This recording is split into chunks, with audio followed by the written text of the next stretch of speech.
We have Sue Taylor. She has joined us from Misool Eco Resort. This is a land-based resort in Raja Ampat in Indonesia. I'm personally really excited about this one. I confess I haven't personally made it here yet. I have a diving bucket list and then I have a land topside bucket list, and top for diving for me is Raja Ampat. So one of these days I'll make it out there. And after everything I've seen and read, investigated, and we have sent a number of clients to Misool, this is sort of top of my list. Their story is amazing. All they do is fantastic. So I am really, really excited that they're joining us today. So I will quit babbling on and I will pass you over to Sue. Thank you so much. And hello, everybody. Thank you for coming and joining and allowing me to share Misool's story with you. We have quite a lot of background to share about the resort. And so this presentation, it will give everybody a general idea of all the bits and pieces that encompass Misool. And so we call this presentation our Redefining Sustainable Tourism presentation. And so it's this island love story that features shark finners and tropical boils, unflagging optimism, and the preservation of the world's richest reefs, which is in Raja Ampat in Indonesia. So I think I should start by maybe defining Misool for everybody, because it might be a bit obscure for some people, not knowing exactly where we are. So Misool is a geographic location. And so we are found right in the eastern part of Indonesia. And our closest town next to us is Sorong. That's in western Papua. And then the region of Raja Ampat is right around there. You can see in the pink circle there. So Raja Ampat is made up of 4 main islands and I believe 1,700 little tiny islands, whatever they decide constitutes an island. So we have Baptanta and Salawati, Waigeo, which actually you can't see, it's at the very top part of the screen there. And then Misool Island is the 4th island in the Raja Ampat archipelago. So right there at the bottom, it's that big landmass before all of the other little islands right at the bottom of the pink circle. So Misool, it means a lot of different things. And so Misool is this region within Raja Ampat, but it's also one of the islands, one of the 4 main islands.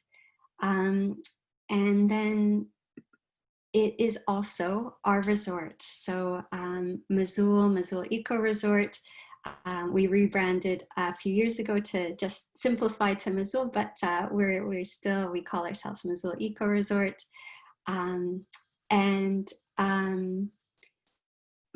We are also known as Misool Foundation as well. So this is a branch of Misool Resort, and this is the nonprofit organization of the company. And so we'll tie into both Misool and to Misool Foundation.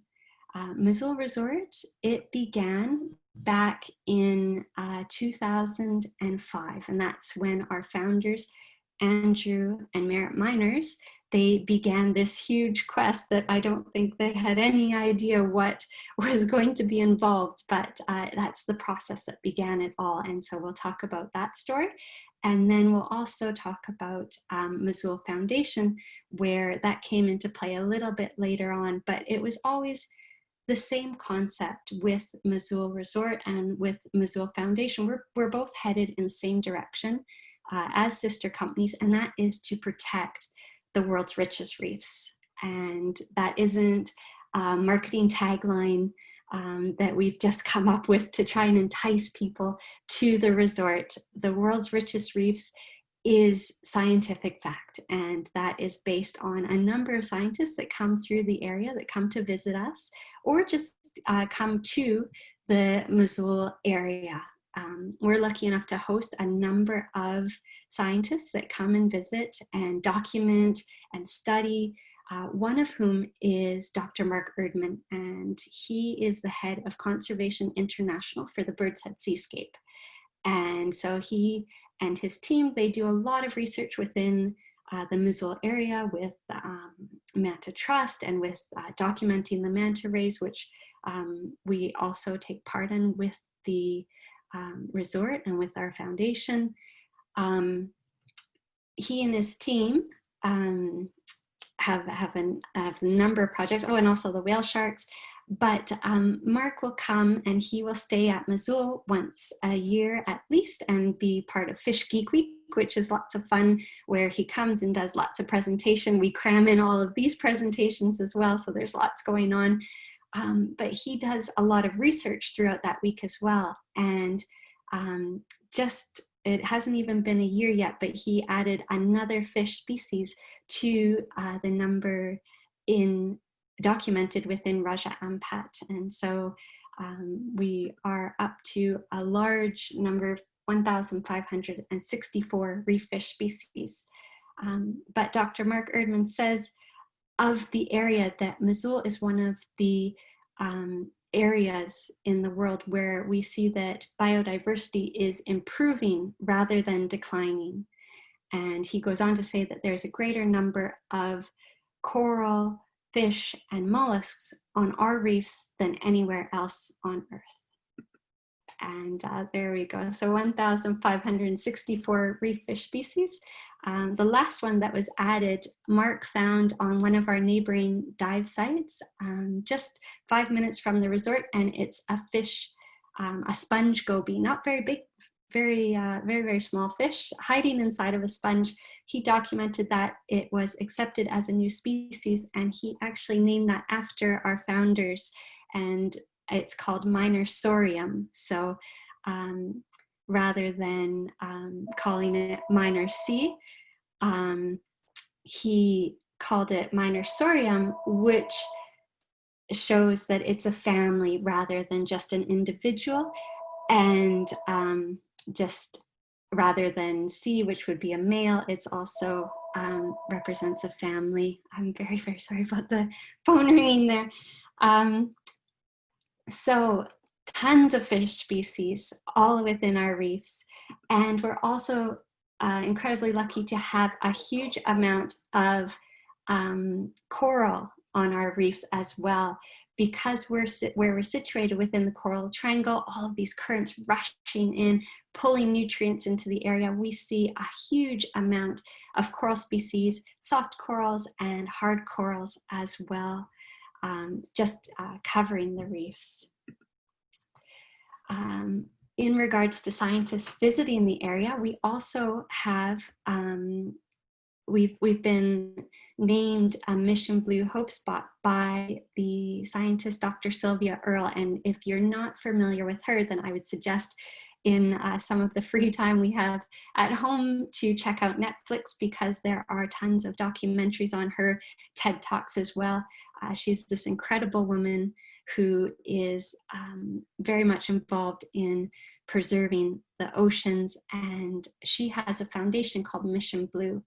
Mission Blue, they designate hope spots, and these are areas, they're pieces of ocean that are protected, and they're seen as being critical to the overall health of the oceans. And so though we haven't been lucky enough to host Dr. Earle, she has come through the Misool area and has said that Misool is a shining beacon of hope within the Coral Triangle. And she says that the sheer abundance and diversity of life within the Misool Marine Reserve is unparalleled. And that's a photo of our founder, Merritt, who's swimming in the stingless jellyfish lake that's found just an hour north of us, right next to, actually on Misool Island itself. And we are incredibly lucky with what we get to see around the resort within the area. We see baby sharks within the lagoons that keep the lagoons as their nursery until they are big enough and brave enough to swim out into the nearby reefs. We also see fish in a healthy balance around the resort area as well. So we have lionfish that are meant to be on our reefs. It's okay to be excited and to see them. They're meant to be there, and just tons and tons of biodiversity. The 1,564 reef species within Raja Ampat, that is reef fish only. It doesn't even extend into the pelagic fish that are also in the area. And then we also have endemic species as well. And this is a picture, if you can see, laying just on the bottom in front of that sea fan is an epaulet walking shark, which tends to be on a lot of our guests, a lot of people visiting the area on their bucket list, is these beautiful little sharks that are very narrow and about 70 centimeters long. And they tend to be more nocturnal. We have seen them very, very seldomly during the day, but more often we go out for snorkels in the lagoon at night or go out for dives. And there's a few spots where we will see them out wandering around, walking on their fins, and looking for crabs and crustaceans, little critters amongst the rocks at night. So lots of specialty endemic creatures in the area, as well as the Raja Ampat pygmy seahorse. People come to look for the pygmy seahorses, and the Raja Ampat is only in our area. And so much of this is what drew our founders to the area right in the beginning. Andrew Miners, he was already within the area before 2005. He was operating his own live aboard within the area, touring around and taking guests on exploratory dives. A lot of the dive sites weren't well known at that time, so he was going out and diving. He and Merritt had known each other for a number of years and had been friends through mutual friends. And then Merritt came and joined the live aboard for a month-long diving adventure. And this was their third date. And a little bit of spoiler alert, it was an amazing date because they are now are founders of the resort, and they have a wonderful little 8-year-old boy that they're all together at Misool right now. So this is a view right near Misool Island itself, about an hour north of us. A beautiful view. You can see all of the shallow lagoons. So in this month-long diving adventure, they explored the area. They explored dive sites, and just got to really feel immersed in nature. And it can be so magical diving here, and you experience everything you can underwater, and then you come up and it feels like you're really alone in the world, and it's just incredible. So they had these weeks of exploring and diving on land, and they got to see so much fish life, and Andrew showed Merritt just the beauty of the area, and she was really blown away by the critters. But during this whole time, during the 4 weeks of diving, she saw everything except sharks. And it wasn't until they came to our little island that's called Batbitim Island, that's when she saw her first shark, right near the end of the trip.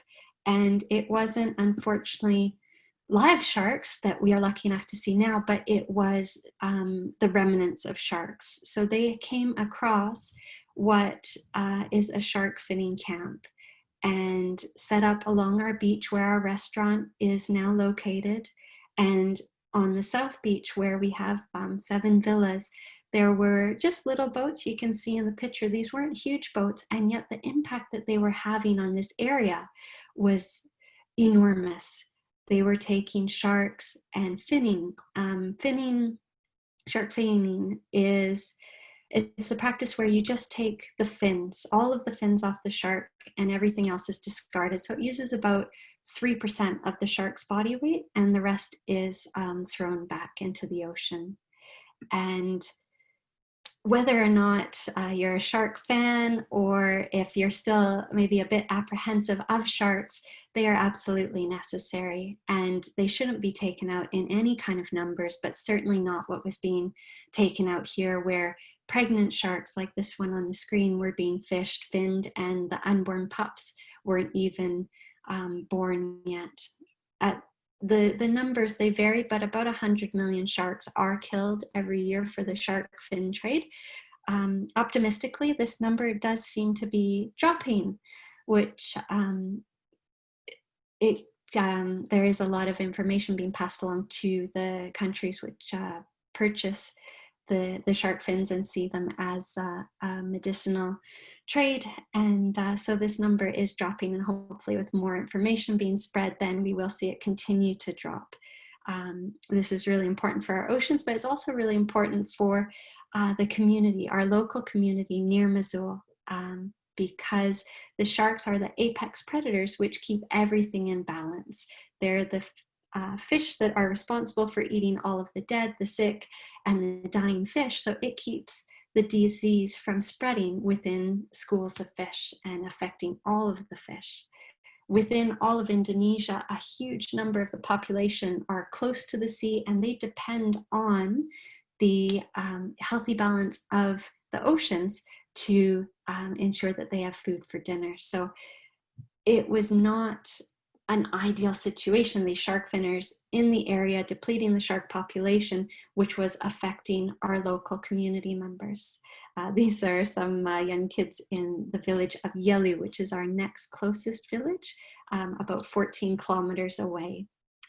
And seeing the scene of the sharks just lying all across the beach, Andrew and Merritt made quite a quick decision that day, and they decided that they were going to protect the area, that it was really what they felt at that point, a time of now or never. And so they started to reach out and find who were the owners of the land and how they could go about funding the protection of the area. So Andrew finished working on the liveaboard, and he met with the local community members. So this is one of the head of the village.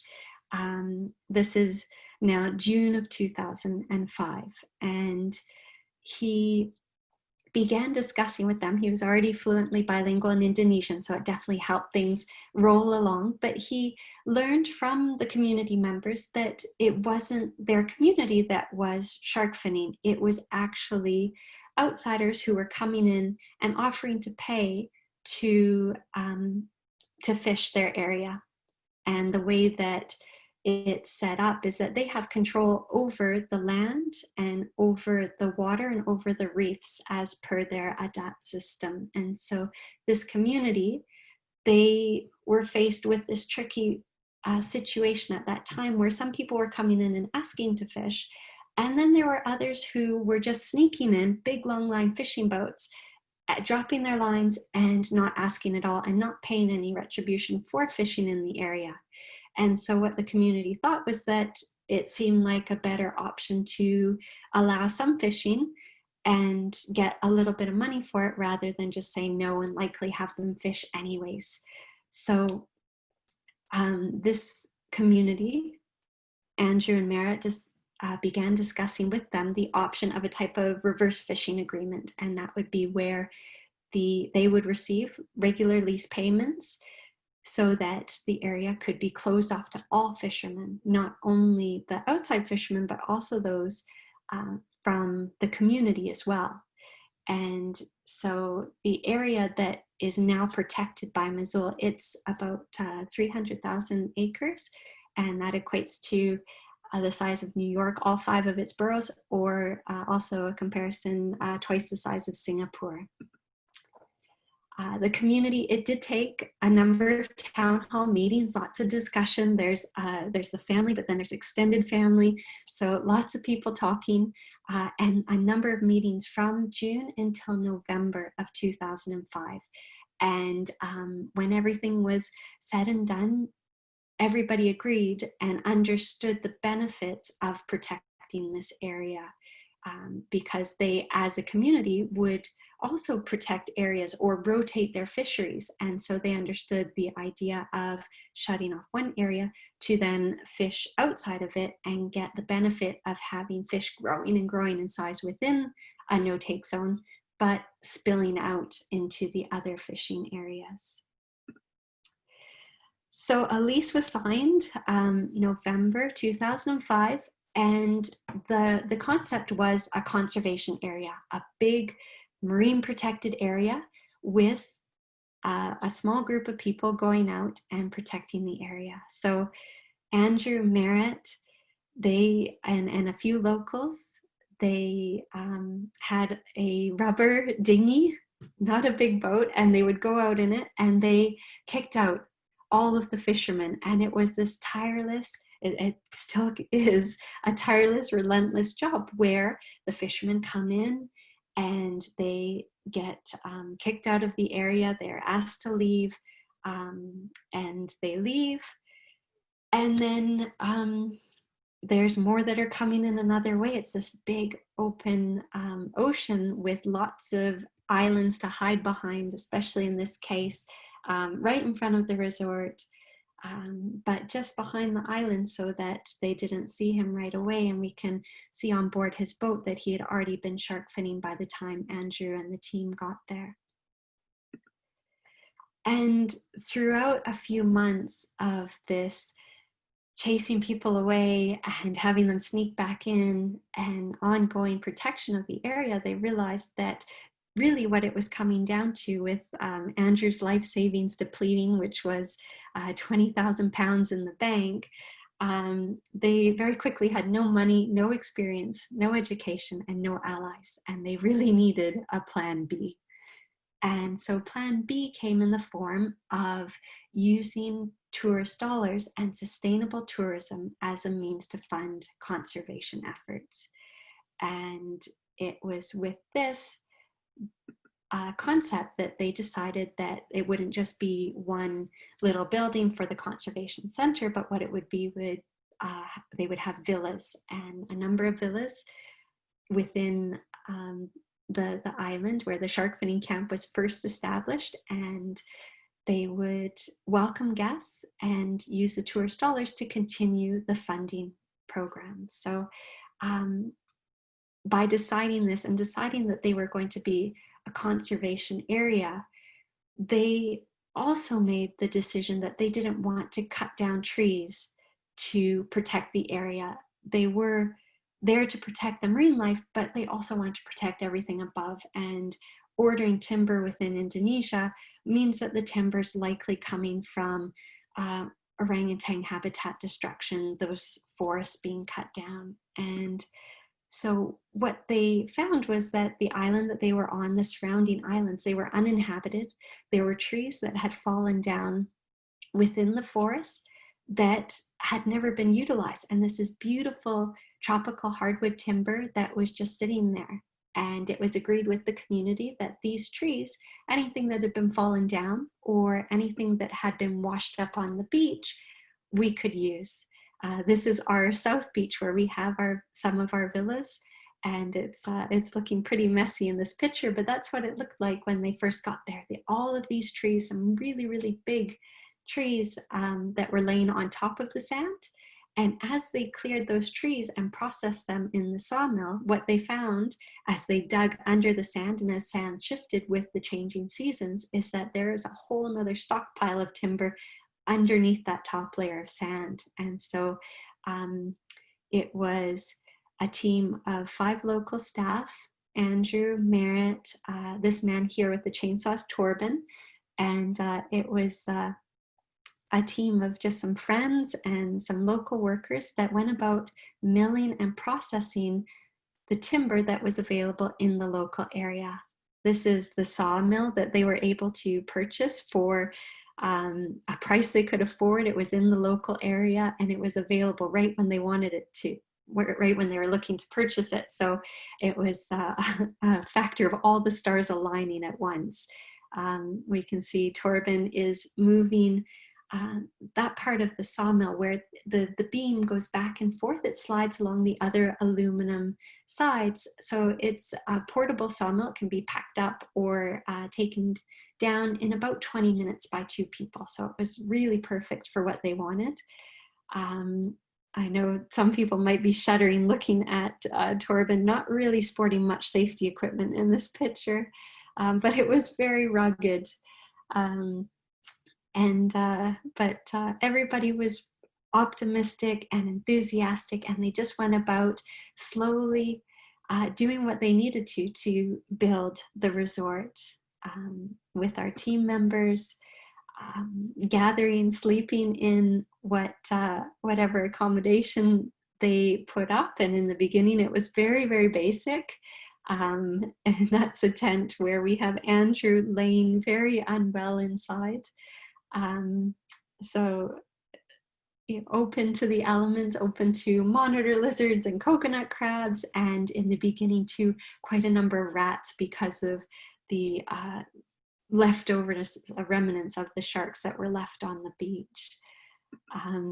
This is Merritt cooking over their campfire stove because they didn't have propane burners or anything in the beginning either, and so they would cook over the campfire stove. They were eating white rice, instant noodles, very, very basic food, and that's where the tropical boils of the presentation's title comes from, is that they were so malnutritioned and they were eating instant noodles, which have a lot of chemical content in the flavor packages, which cause these open sores to form all over their bodies. And so it was fairly terrible living conditions, but they did have fun as well throughout. It was difficult and challenging, but so memorable. And they really got to see a product of what they were doing, milling trees that were available, washed up on the beaches, or already fallen down. And after 2.5 years of construction, they had cut tons and tons of wood. They built a restaurant, the jetties, and they had built 8 water cottages. So we can see 5 of them in this picture inside the lagoon. They had the dive center and the restaurant, and so the dive center at the 5 in the row, and then at the end of that is the dive center with the jetty kind of coming out into the channel area there where the boats come into.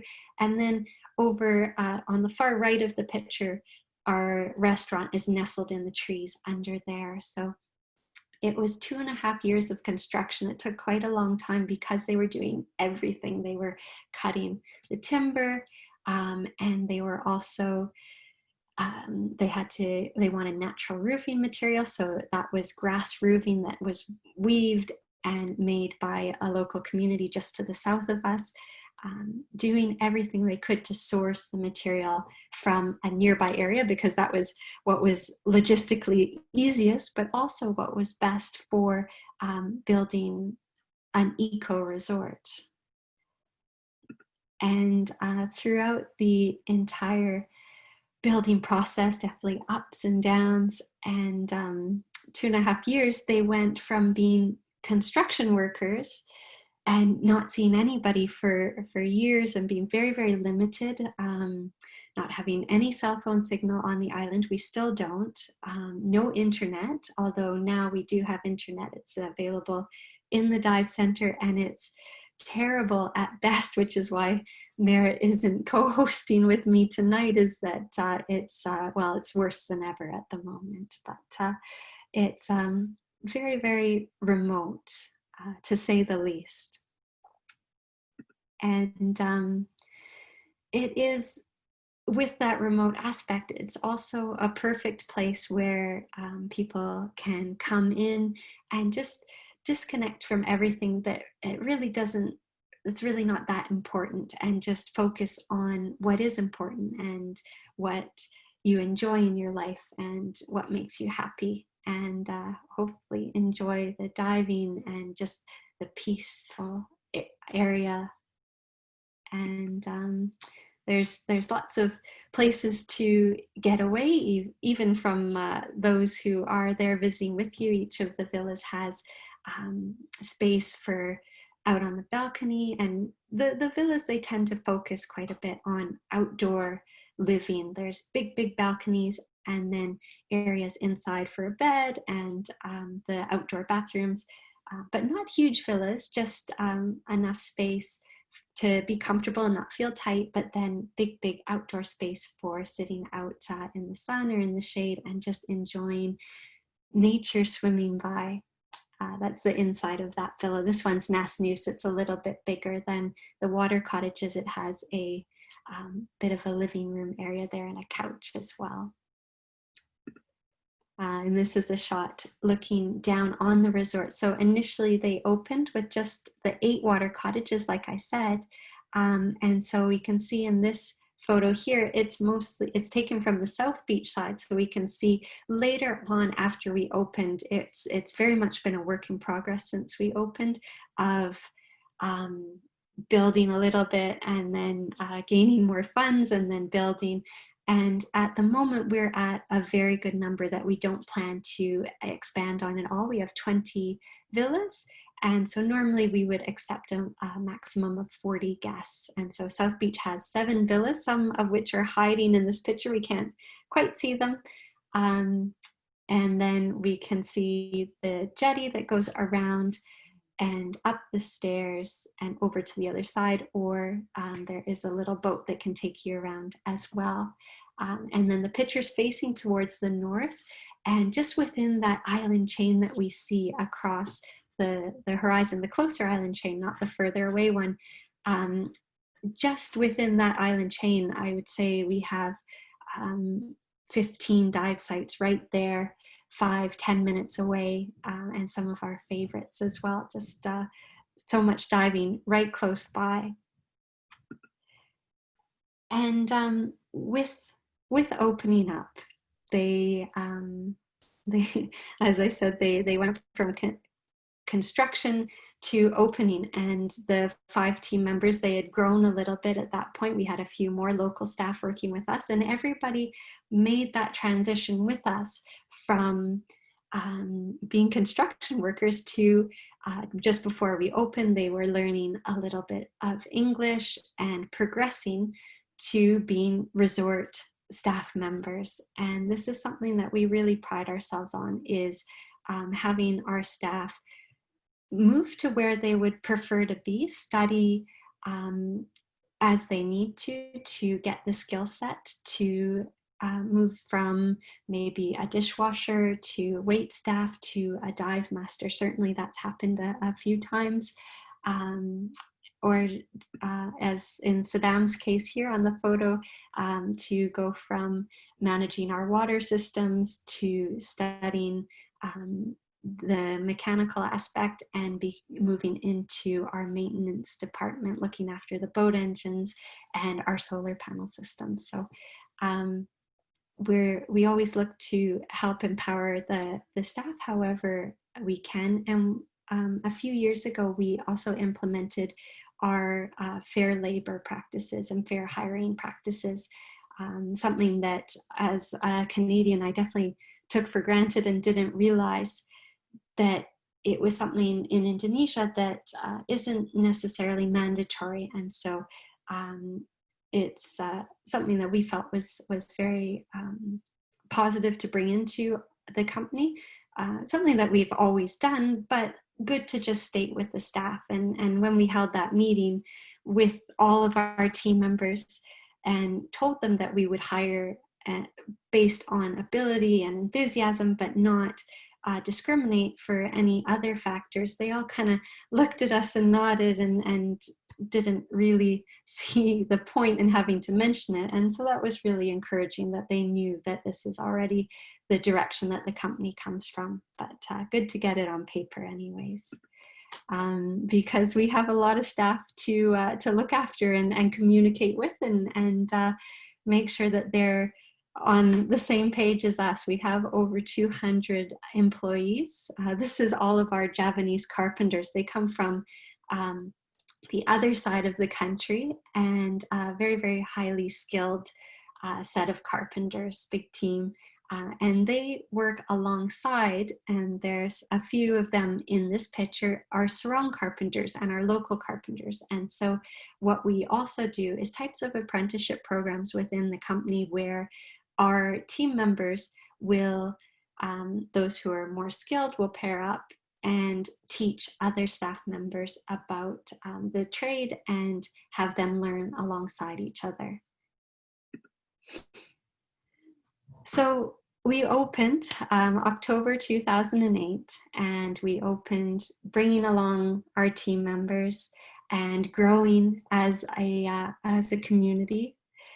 And we continued with the protection of the area. We continued patrolling and looking for the fishermen and kicking them out. This was an ongoing process throughout the building process and throughout the resort being opened, and still today. They're still out there patrolling today. All of these, the conservation efforts, the patrols, this was funded by the resort, and it wasn't until 2011 when we formalized as a charity that we were able to get other funds to help promote the conservation. Up until that time, it was purely Misool Resort that was the funder for the conservation efforts. And so we have a number of programs that the foundation now looks after. Initially it was, and the main idea was all about the ranger program to patrol the 1,220 square kilometer marine protected area. And that started out as a much smaller team, which is now a 15-person strong team. Within that, or in addition to that, I should say, sorry, we also have marine police. And so these are the gentlemen not wearing the blue uniforms, but wearing the gray. And these are government employees that we pay and supplement their salaries to join with our rangers. A lot of people tend to ask, well, it's great to have patrols and to have people going around and kicking people out, but what do you do when they don't actually leave? And so rightfully, the people going out are community members that have rights to the area and can tell people to get out of the area, to not fish. That is their right of being part of that community. But people don't always listen. And so that's where the marine police come in. They're very highly regarded in Indonesia, and certainly have authority behind them, behind the uniform. And so if we find particularly hard-headed individuals, which has happened in the past, then they are there to just be that extra bit of reinforcement. The team is out patrolling. They're out there at different times of the day, every day. We don't have a set schedule because, of course, the fishermen would adapt to that and then find the schedule and fish around when we're not patrolling. So we're out there at all times of the day, and it's a tricky job. In this picture, I think it can really show. So we have the islands, but then little islands. And the fishermen, as I mentioned, can skirt around and hide behind islands if they see us coming. So boats looking for boats, while it is effective, it's not maybe the best method. It's the best method that we have at the moment, but we are looking to explore other options. And our general manager, he's been looking and working with drones as a way to patrol, and this would be a good way to get a very good look at all of the area, and then have the boats and the rangers go directly to the fishermen and not have to play more of a game of cat and mouse. That would really help with our funding, because what we find is that this program, which it costs about $300,000 a year to maintain, about half of that goes towards our fuel costs. So it is a lot of fuel consumption, and it's not the most sustainable option, whereas drones would be, it mean using a lot less fuel, and it would be less of an impact on the environment. But regardless of what we do to patrol, always looking to be the most, have the least impact on the environment, but whichever way we do it, it has to be done. And we have to keep continuing with it because the impact that we've seen on the area has been phenomenal.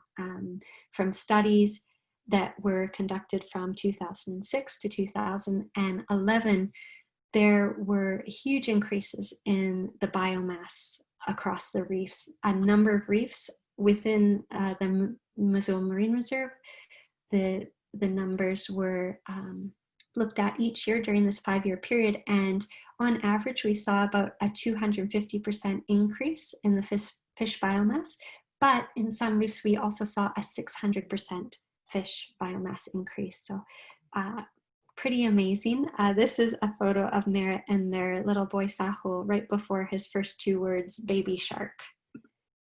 And the sharks have come back. That's a whole bunch of baby sharks there for you to see.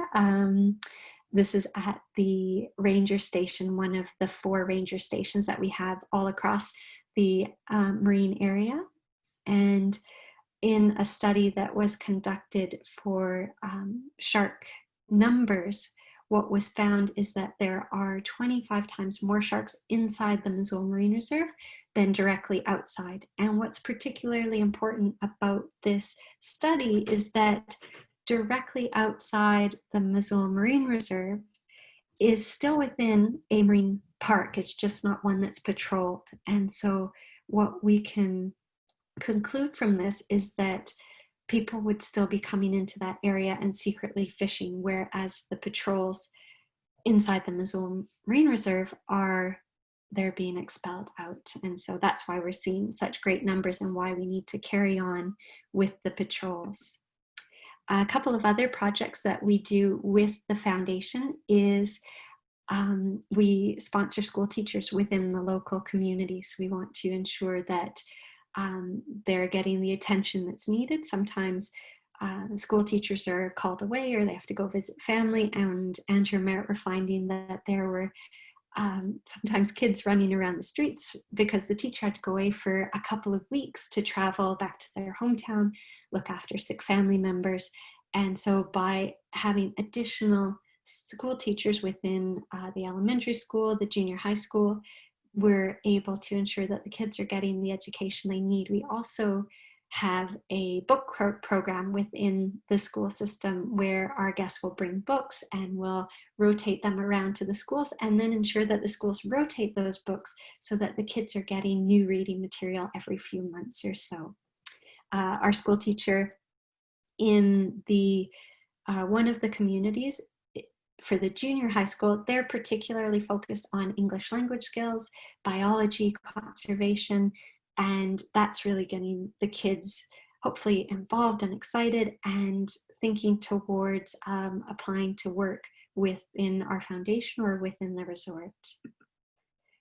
And then another program that was started in 2014 is our recycling program for the community. And this is called Bank Sampa, literally garbage bank.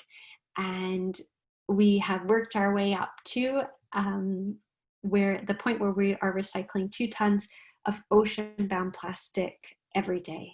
And so this is plastic that is judged that it would, if it weren't recycled or weren't taken care of, then it would find its way back into the oceans. We have quite a large team. It's a project that we're quite heavily invested in because we see well, just the benefits for the overall community, but also a way to generate funding and maybe self-sustain at some point, although it's getting a bit harder to self-sustain with recycling. But it is a way to also get funding back into the community because our community members are paid for the recyclable material that they bring to our warehouses. So the way it works is we have little warehouses within some of the communities, and then our supply boat from the resort will drop off supplies. It'll pick up our recyclables and rubbish, and then it will go to the local communities and it will pick up the recyclable material that the community members have brought in and take it to our big warehouse in Sorong where everything is processed. packed down, put into containers, and then shipped away. And we are paid by the purchasers. And that money gets returned to the community. It also pays our staff's wages. So all of these young ladies here in this picture, they're holding up their garbage bank books. If any of us are from way back when the banks would have the books that they would print in, right, to show your balance. This is exactly what these bank books, garbage bank books, are.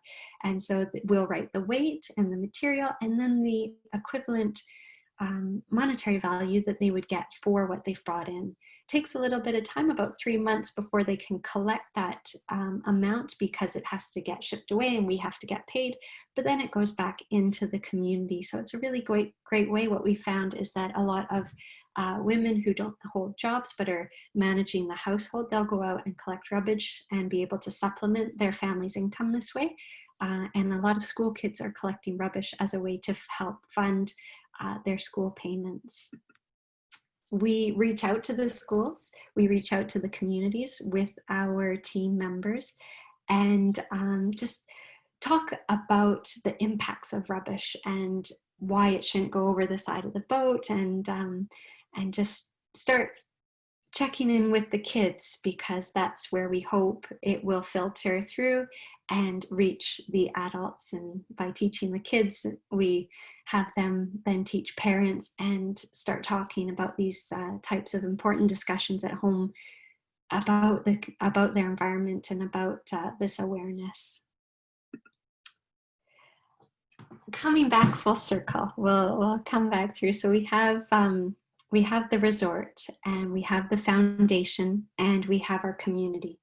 And it's through all these aspects that we are linked together, and we are neighbors within this beautiful environment. And we're all here protecting our common asset, which is nature, the reefs, the ocean, and the beautiful area that we have. And what we found at Misool is that there's a type of energy and enthusiasm when people do come and see the reefs and go for dives and see the biomass, and create this buzz about the excitement about what oceans can look like when they're protected. And so with this thriving ecosystem, it is helping our business to flourish.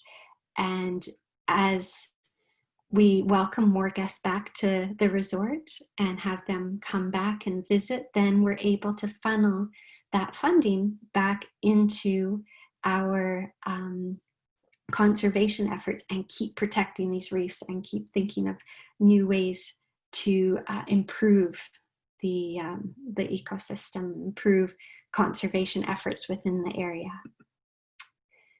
And it is with the guests visiting that we can absolutely do this. And Andrew and Merritt's dream, it started out with just some very regular people thinking about what they could do and planning on how they could protect this area, and then having it grow and expand from there. And that's the way that we are proceeding forward now, is just having this model and looking to see, well, how can we improve it for the future? And so the improvements come in small steps. It depends on how we're doing with funding and what we can delve into. But it's been 2 years now that our solar panels have been up and running. So before this, we were on diesel generators to power the resort. And then 2 years ago, we plugged in the system, and we have 332 solar panels that are running the resort. And right now it's fully 100% on solar, because we only have a small team there. When we're at full occupancy, then normally the solar panels, they run us at about 60%, and then the generators kick in for the rest, and it flips back and forth between charging batteries and then having the solar panels and the batteries run the resort. But we are looking to move towards phase 2. So we have these solar panels at the moment, and we'll be looking to put in some more down that hillside off the back there to move towards being fully dependent on the solar panels by 2025. And now I just have a little video to sum up what I've shared.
Okay. So that was everything that I had to share with you today. Thank you so much for joining me. I hope I've touched on a little bit of everything, but I think we're going to do some question and answers now if anybody's interested. But thank you so much for joining me, and it was really a pleasure to share all of this with you. Thank you, Sue. We really appreciate it. It's an astounding story, and thank you for sharing that with us. We were having a little bit of a chat with some people back and forth in the chat box, and I was saying, you know, the diversity that you have in that area really is off the charts. And I mean, there's so many studies and things been done on Raja Ampat, and then in more recent years, your property and all the work that you've done that, you know, what you're talking about statistically, the changes that you've seen, the amount of life is independent studies. It's not a Misool plug. It's real life stuff from all over the world, from completely independent organizations. So, and that's why I wanted to share your story. So thank you for that. Oh, my pleasure. We do have some questions, so we're going to open it up, guys, and we're going to open your mics if you want to raise your hand on the chat box, or if you want to put something in there. Lily Mack and Steve and Tricia Hoy both had a number of questions during the presentation, so we're going to pop you on first. But if there's anybody else, feel free to type in the chat box if you don't have a microphone, or in the Q&A box. Or raise your hand so you can talk to Sue directly. So Lily Mack, you're unmuted and you're on. Hi. Okay, I wanted to say it's a great presentation. I'm really excited about all the eco stuff and sustainability efforts, but I want to check, how do you get from Sarong to Misool, and how long a journey is that? Yeah, absolutely. So yeah, we always emphasize it's such a long way. So we have our set trip dates because it is such a long way. We have very much, if you're used to a liveaboard structure where everybody comes in and leaves on the same date, we do the same thing with the resort, so that we only run the boat for each trip. And so everybody comes into Sarong on the same day, or some people do prefer to fly into Sarong a day early, sleep in a hotel, kind of get used to the jet lag a bit. And then we all leave at 9 a.m. in the morning from Sarong on Misool's private boat. And so this is a big boat that we just purchased 2 Decembers ago, a year and a bit ago, with 45 seats, so well more than we would need for guests coming in. Lots of outdoor seating space as well. Very, very comfortable ride, even if it gets a bit wavy during the crossing. And so that boat comes down. It's a 4-hour journey. It goes down through the channel that we would have seen on the map. And then there's an open ocean crossing, which can get a little bit wavy. More so at the beginning, our off-peak seasons, September, October, sometimes October, and then a little bit closer to the end of the season in June, sometimes is wavy. And so it takes 4 hours. And then if you were at the resort during the trip, then the boat pulls up and the new guests get off, and then we would have the departing guests get on that same boat. So it does help to cut down on fuel consumption by having everybody come in, and then everybody who'd already been there for a week or the set trip day, they would get on and leave. Okay, great. I have a couple more questions, Yeah. but I can let other people ask. I can also answer more quickly too. I'm sorry. Why don't you slip in another one or two? Oh no, is there shore diving at the resort? You can dive off of the jetty. There can be current, and we do still normally charge for those dives. And so most people just tend to go out on the boat as well. It tends to be the photographers that would jump in off the jetty. It is a beautiful dive site right off of the house reef. So highly recommended, but most people opt for the boat diving. Okay, this is my last question. Mm-hmm. Gorgeous resort. I'm very impressed. How are the mosquitoes there? Fair question. If you're very sensitive to the mosquitoes, then I would say you're better off over the water because they don't tend to congregate. But we do our very best to control the mosquitoes, flipping over any shells that we could collect water. They're not normally bad, especially my favorite time of the year tends to be if I'm on South Beach, October. The wind is still blowing a little bit from the south. It's nice and cool. Well, for our temperatures, 29 and 30 degrees, which I don't know in Fahrenheit, I'm sorry.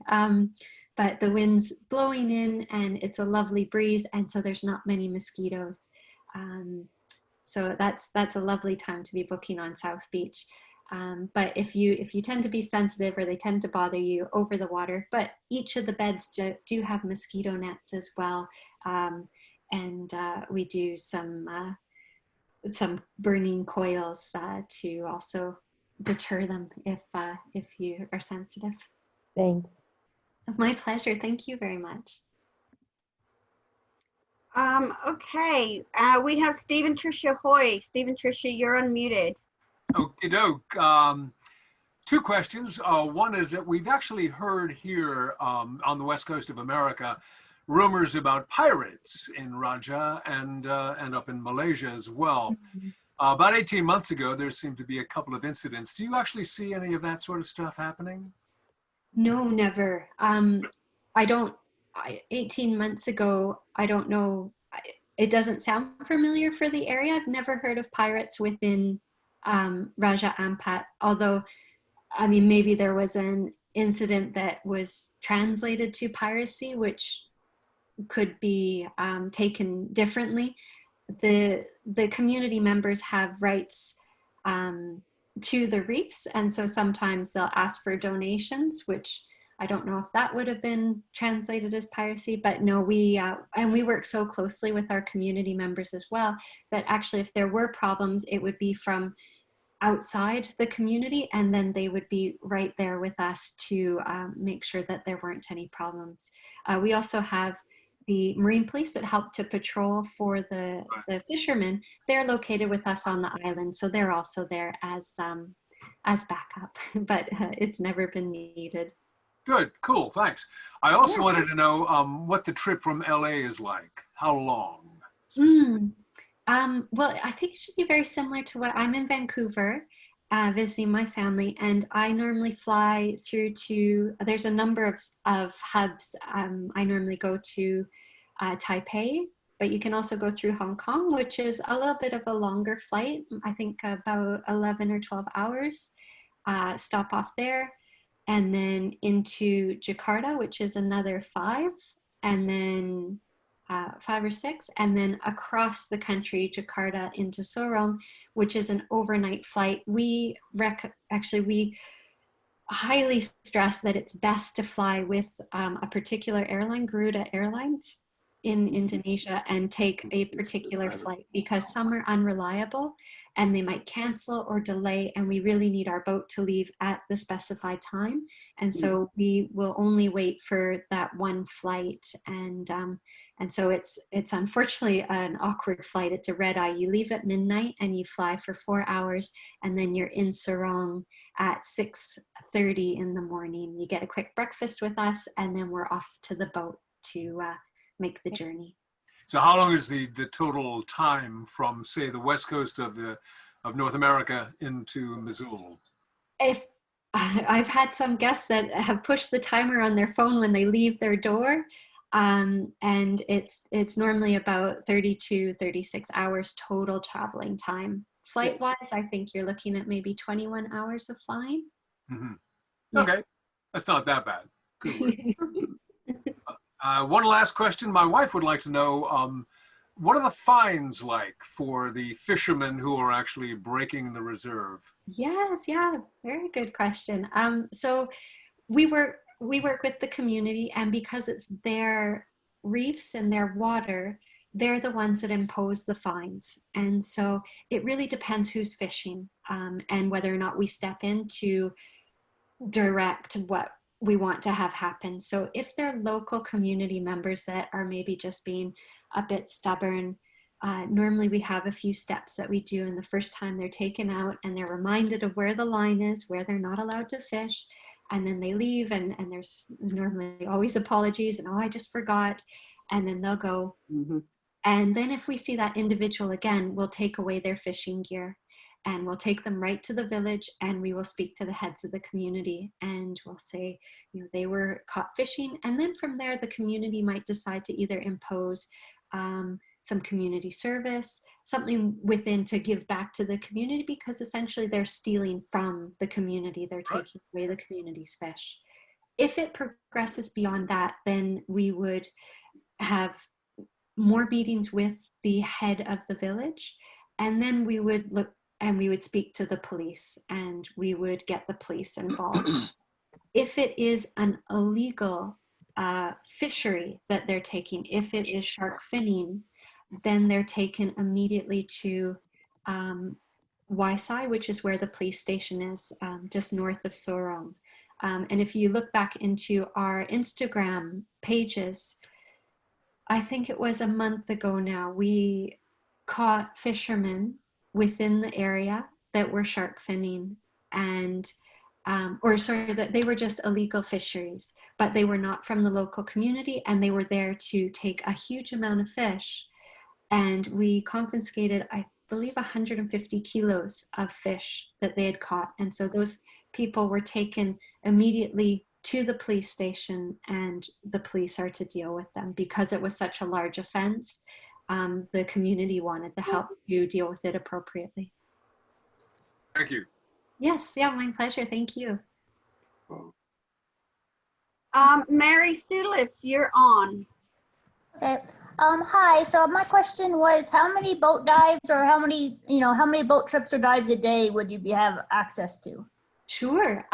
So we will do, when you come in, we'll normally do one dive. We'll offer one dive that day, just to get everybody not sleeping the afternoon away. But then every day we will be diving at 8 o'clock, at 11, at 3, and then offering either a dusk or a night dive. So it's possible to do up to 4 dives a day with the dive master and on board the boat. And then about how long are your boat trips? Anywhere between 3 minutes to 5 minutes to 10 minutes. And then some of the further away sites, we might be traveling up to 20 minutes. Thank you. Yes, thank you. How many dive sites do you have total, Sue? I know you mentioned about 15 right within that little group of islands, but how many would you say total or an option? More than 50. And that's when we're kind of reaching to the far outsides. We'll try to pair the ones that we think are further away, like 20 minutes. We'll try and pair those as a 2-tank dive, where we'll send our guests out. We'll pack a little second breakfast. We like to eat a lot at the resort, so we do first breakfast before you go out, and then a second breakfast between the 8 and the 11 dive. But we'll send you out with the second breakfast. You'll do 2 dives at the further away sites to really explore those areas, and then come back in time for lunch. And if you want to, you can tell us a little bit about food, because I know that's important. Yes, yeah, absolutely. So we really focus on sustainable food and choices. Actually, this is a great photo here, because down the ridge from the solar panels, we have built, right in that little area there, we've built a hydroponics garden. So we now grow our own lettuce and our own herbs, water spinach. And so this supplements our kitchen, but lets us have all of these leafy vegetables that we haven't been able to serve, because you try and transport those in the hot weather and it just goes horribly wrong.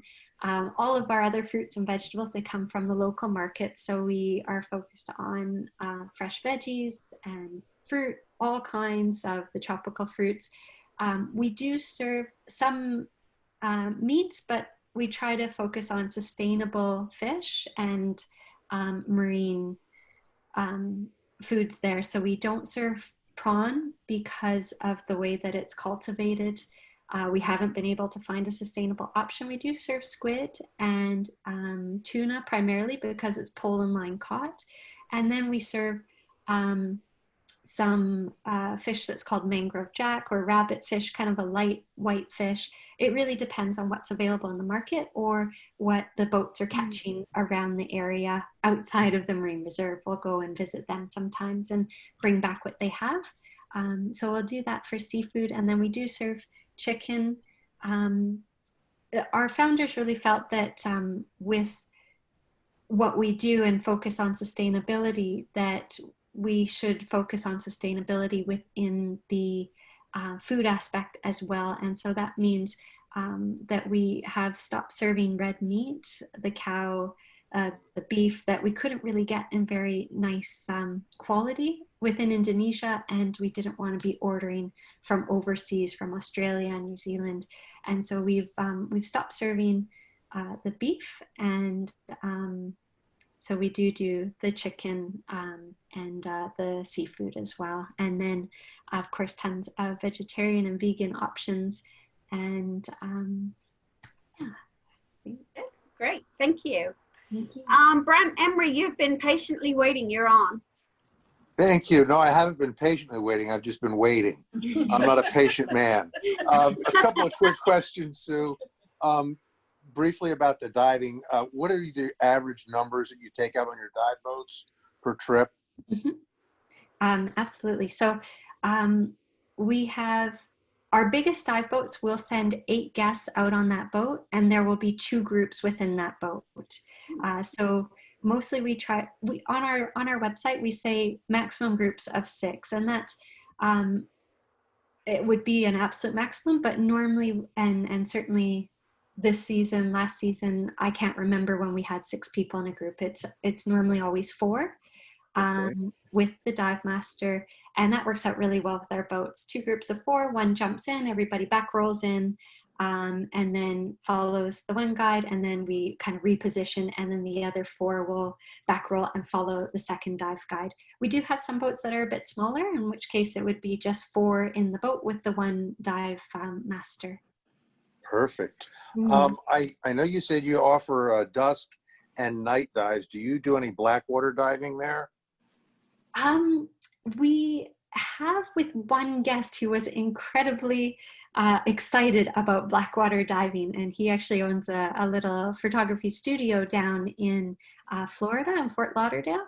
But it would be something that we could certainly arrange. It's not that difficult. He was out just off of the house reef, so right on the left-hand side of the screen here, just there, and had he was very excited about his shot. So yeah, it's something that we could do for sure. Okay. Geez, I think you've answered all of our questions, really. Thank you very much for your time. It was very nice. Oh, my pleasure. Thank you. I really love to see what you're doing there. We were in Raja several years ago, and we were very bummed out by the amount of plastic that we saw on that trip. Yeah. So that somebody's doing something and doing something really positive for the community at the same time. Just wonderful to see. Just wonderful. Thank you so much. It's, the plastic, it is disheartening, and even still sometimes, depending on what the tides are doing and what the wind's doing, we'll go for months without seeing any plastic, and then all of a sudden the winds will shift from the north and we'll get a really high tide and it will sweep in, and then unfortunately there'll be a perception for those guests that were there that week or that day that there's a ton of plastic in the area, but it does come in waves. But yeah, hopefully it does seem that certainly we know that we're taking lots of plastic out of the area and it's being recycled.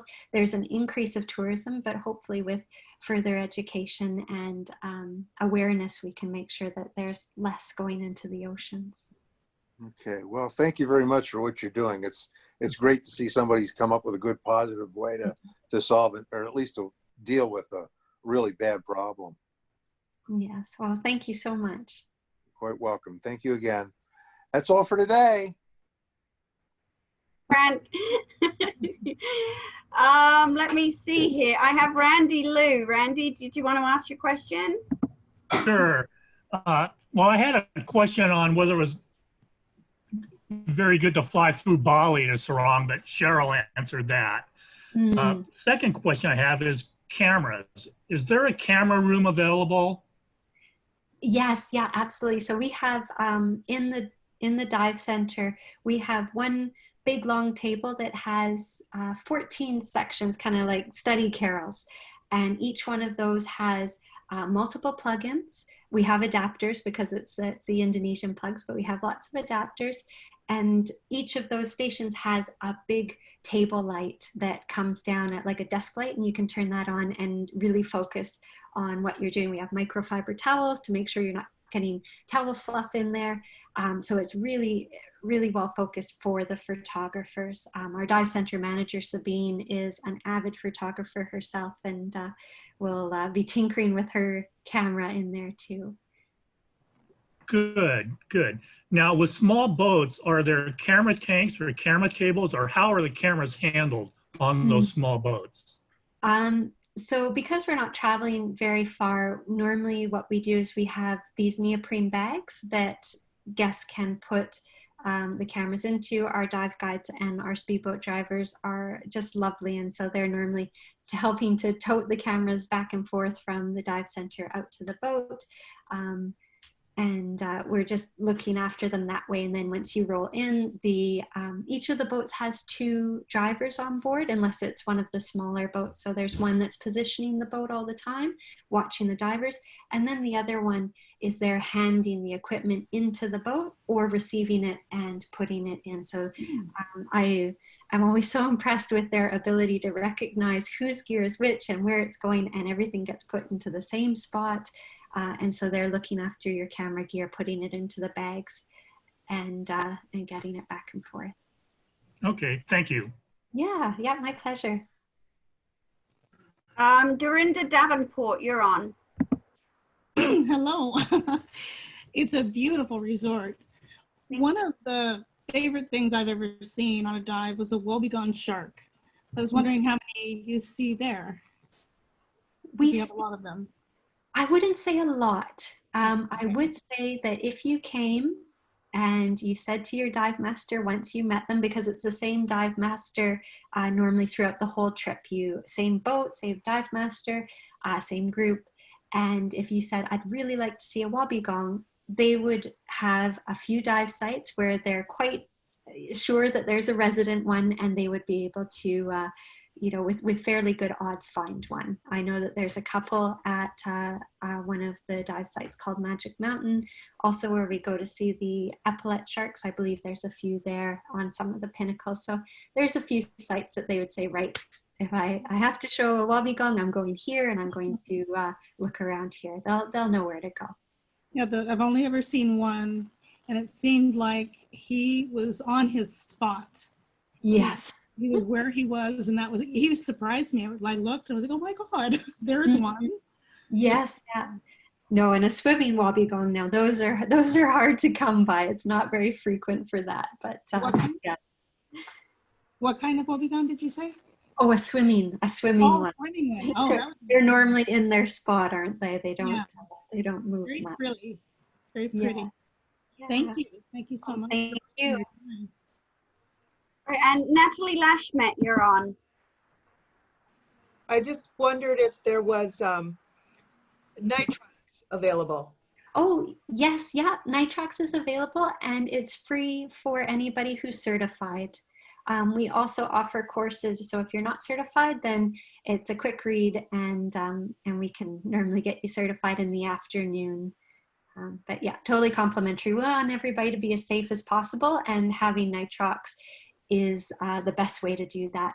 We also, the nitrox fills, they're always consistent. We don't do different percentages. It's just what the machine can do. It's kind of the most straightforward for our staff. So we normally aim for about 30%, 31%. And with our diving restrictions, because we are so far away, we don't dive deeper than 30 meters. It's just extra safety precaution. It's also because everything cool is above that anyways. So normally we're puttering around, I'm sorry, I'm doing everything in meters. Normally we're puttering around like 80 feet maximum, or a little bit higher than that. And that's where all the colors are, it's where all the fish is. but that works very well with the percentage of nitrogen, of nitrox that we offer. Thank you very much. Thank you. And Kathy, I'm sorry, you were patiently waiting. I'm sorry, I wasn't putting you off. It's just everybody had dive-related questions, so I wanted to do that first and kind of cover as many as I could in one set of questions. But Kathy, please go ahead, and thank you for waiting. Oh, thank you. So I have a question on volunteering. Do you accept volunteers that are not from the region? For, I have always wanted to volunteer, and I was wondering, what do you have there possibly? At the moment, we're not really well equipped to take outside volunteers. We have an intern system where we're taking university students from within Indonesia, but mostly we look to empower local communities, the Indonesian community, and so we normally look in that area first. We have had guests come and stay that have worked alongside our team or have offered their skills, like dental hygienists have come, and this one lady cleaned 23 of our staff's teeth within the 9 days that she was visiting, as well as dove like 4 times a day, which was, I don't know where she got her energy. But it's certainly something that we're looking and hoping for in the future, maybe even a type of volunteerism that could be set up. It's just the problem of having so many ideas and the time that just keeps running out every day. But yeah, at the moment, unfortunately, nothing is established, but certainly an idea for the future. Okay, thank you, Sue. Thank you. And I will add to that, if you do want to help, I mean, obviously one of the ways is, when you're looking to spend your tourism dollars again, anyone that's kind of followed us along in the last 2 or 3 months, I've said it before, I'm a big believer of speaking with my dollars. So I tend to make decisions where I can. Obviously, there's a selfish element of me of what I want to experience and what I want to see. But then, there's other either times or within that that I choose to reward or withhold my tourism dollars based on what certain businesses or destinations are doing. So I would say one way to help and have an amazing time would be to just go. As you can see, that's how they continue their work, and they are doing seriously amazing work. So that would be something to consider. The other thing is, while we're at home, recently on our website, we did put a list of links because so many businesses have been impacted with coronavirus, layoffs of staff and things like that. And if anybody knows anyone that we've missed, but Misool Foundation is on there, and they have multiple projects, as you've seen, that are going on that you can help donate towards. So if it's something you're interested in at home, you can go on our website. You can see some of them are staff funds and things like that, while staff are laid off, while everything's been shut down. Others are ongoing foundations, such as Misool, but the fact that they haven't had those tourism dollars coming in right now, they're impacted also. So I would encourage you that you can contribute that way, as little or as much as you want, right here from your living room. Great, thank you, Cheryl. You're welcome. And Lily Mack, you're on. Great. One more question. Are there any wrecks in the vicinity, like World War II wrecks, natural sunk wrecks? No, not that we know of. I'm laughing because there's the rumors that go throughout the community, and one of our elderly staff members talks of a wreck or they had seen a plane go down, but no wrecks at the moment, although that's also been one of those ideas. Of course, it wouldn't be an old wreck, it would be something new and exciting, but yeah, nothing that we know of. Thanks. Thank you. Hey, is there anyone with any more questions? If you can think of any, this would be your chance. I know we've run over today, but thank you that most of you hung in there. And I think it's because it is such a fascinating location, beautiful. and so much of what they're doing as well. I don't think I've ever known any resort or organization be so proactive on so many levels, from conception to what they're doing daily. So I definitely wanted to share that with you, and I think it's testimony that most of you have hung in with us way past 8 o'clock, so I do appreciate that. So if there's anyone that has any last questions, now is your chance. Otherwise, we are all set for this evening. And it doesn't look like anybody else is raising their hand or typing anything in the chat box. So I think that you are free, Sue. We do have some comments in here. Thank you for a great presentation. They hope to make it to the resort soon. Another one for the bucket list, and very refreshing to hear all the sustainable efforts and partnering with the community, and an awesome presentation. We're getting that from a number of different people in the chat box, Sue. So just so you know, a lot of people really enjoyed it. And Natalie says thanks, and a lovely host.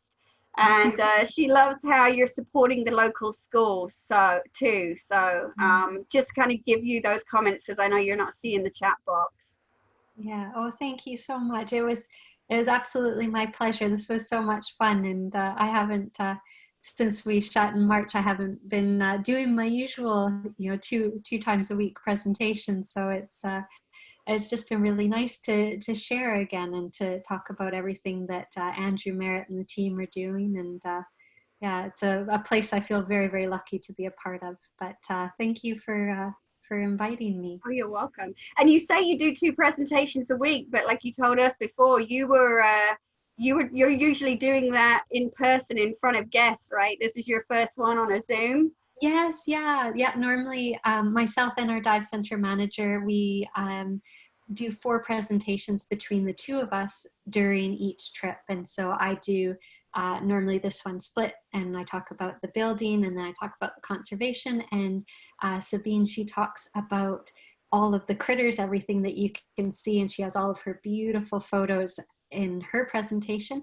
And then she does another one all about manta rays, because our foundation also funds through donations tags to track the manta rays, either through GPS or receiver stations. And so she shares the information that we, along with Mark Erdman with Conservation International, that we've gathered together, and that the CI team have put together in graphs, and are creating their doctor's thesis on the manta's wanderings.